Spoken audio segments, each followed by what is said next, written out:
বৰাই ৰাকেশ পালৰ বিৰুদ্ধে দিছিল গোচৰ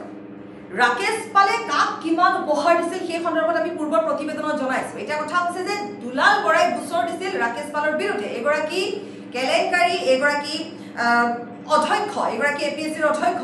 এগৰাকীৰ বিৰুদ্ধে গোচৰ দিছিল দুলাল বৰাই আৰু সেই গোচৰ উঠাই ল'বলৈ মীমাংসা কৰিবলৈ দুলাল বৰাক দিছিল 2 লাখ টকা আৰু কাৰ নাম আছে আৰু কাৰ কি দিছিল আৰু কাক কি দিছিল অধ্যক্ষ ৰাকেশ পালে দিছিল অখিল গগৈৰ সৈতে তেওঁ পোনপটীয়াকৈ কথা পাতিব বিচাৰিছিলে কিন্তু অখিল গগৈ তেওঁৰ সৈতে কথা পতা নাছিল অখিল গগৈ আনকি তেওঁৰ ফোনো উঠোৱা নাছিল কথা পাতিছিল কমল কুমাৰ মেধিয়ে সেই সময়ত কৃষক মুক্তি সংগ্ৰাম সমিতিত আছিল কমল কুমাৰ মেধিয়ে কথা পাতিছিল ৰাকেশ পালৰ সৈতে আৰু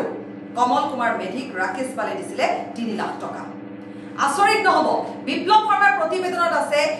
পৃষ্ঠাই এনে ধৰণৰ বহু বিতৰ্কিত তথ্য এয়া মাথো আমি কিছু আভাস দিলো